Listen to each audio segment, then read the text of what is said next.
Ce soir, les regards sont braqués sur la Syrie et sur New York, où le Conseil de sécurité est réuni en ce moment même. La France, selon toute vraisemblance, va s'engager militairement aux côtés des États-Unis et de la Grande-Bretagne.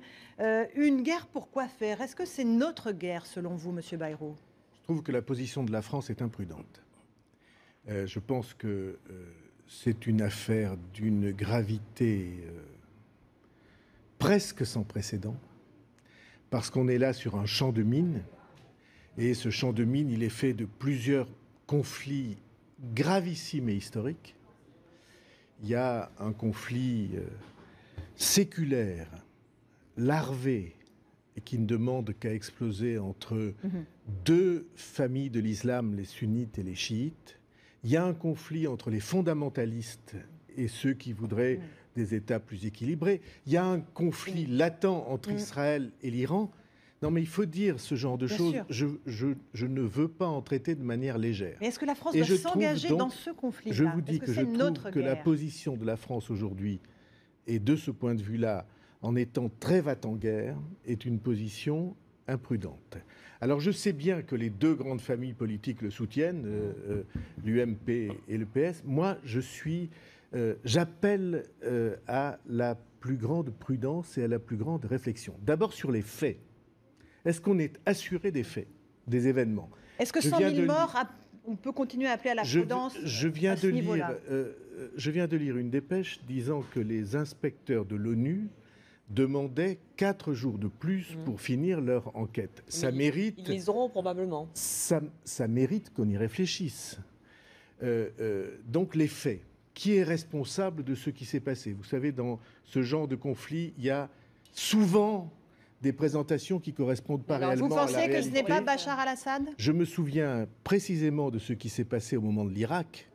Et au moment de l'Irak, le moins qu'on en puisse dire, c'est qu'il y avait présentation de preuves et on s'est aperçu George Bush n'est pas Barack Obama, on peut peut-être lui faire ce crédit. Les mécaniques, on est bien obligé de dire qu'elles se ressemblent. J'espère que ça ne sera pas le cas dans les faits. Je ne suis pas défenseur de Bachar el-Assad. Donc je suis le seul homme politique français, je crois, qui se soit opposé ouvertement lorsque M. Bachar el-Assad a été invité en 2008 à présider le défilé du 14 juillet. Et je l'ai fait au nom de 2 mémoires, la mémoire des morts du Drakkar, dont beaucoup étaient de Pau. Attentat au Liban, on le rappelle. Attentat au Liban et la mémoire de l'ambassadeur de la Mare assassiné par le régime d'Assad. Et donc, du père Assad. Et donc, j'étais très réticent.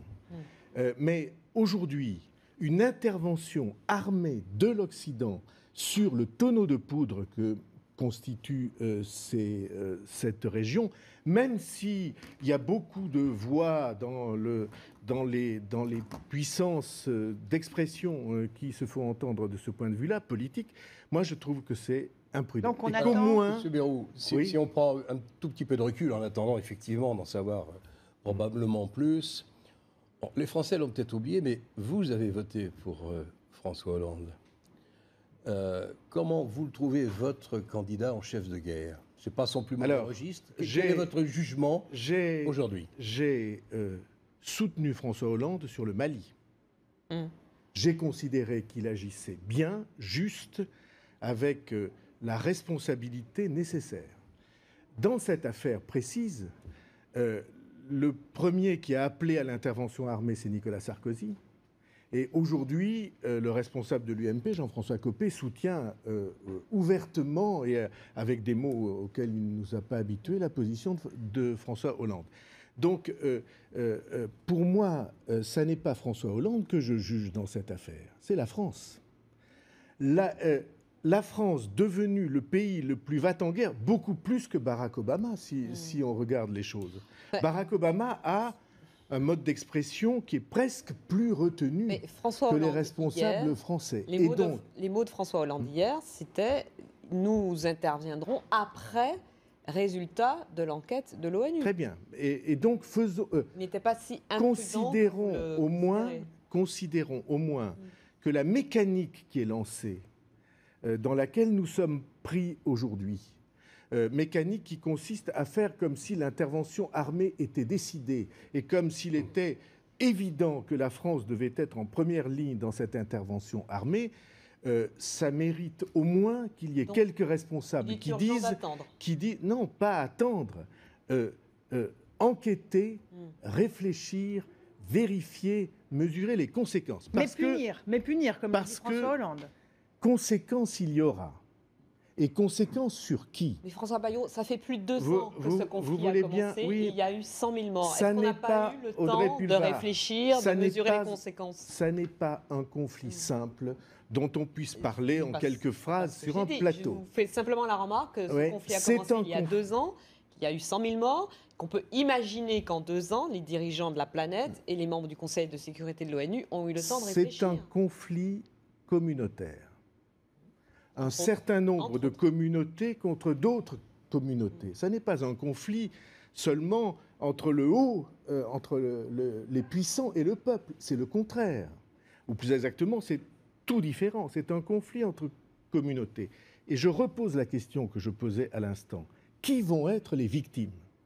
Alors moi, je vous dis à l'avance que si ça tourne mal, les victimes vont être, les minorités.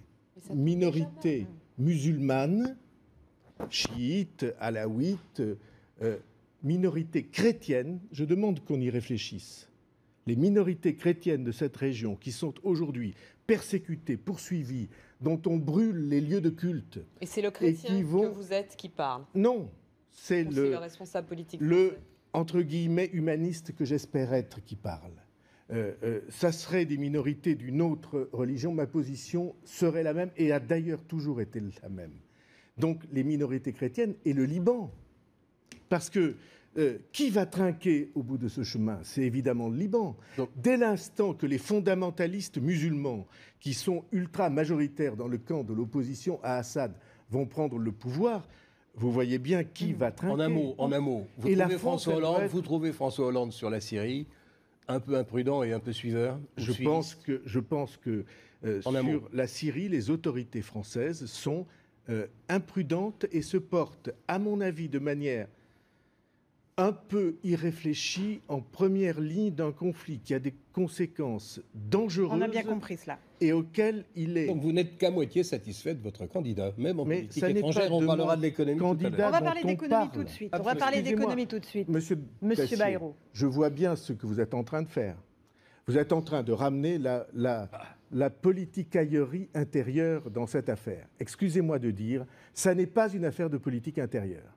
J'ai soutenu Hollande sur le Mali avec satisfaction de le faire. J'étais inquiet quand Sarkozy a déclenché la Libye.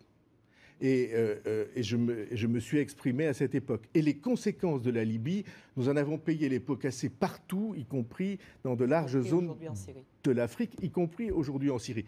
Je n'ai pas l'intention d'être de ceux qui applaudissent sans comprendre. Et je dis que là, il y a au minimum trop grand engagement sans avoir eu pour le pays tout entier, parce que c'est nous qui sommes en cause, la réflexion, la prudence nécessaire. Il y a de très grands risques que nous avons le devoir... On a bien compris votre position, Monsieur Bayrou. ...de élucider. On va parler du chômage, si vous le voulez bien.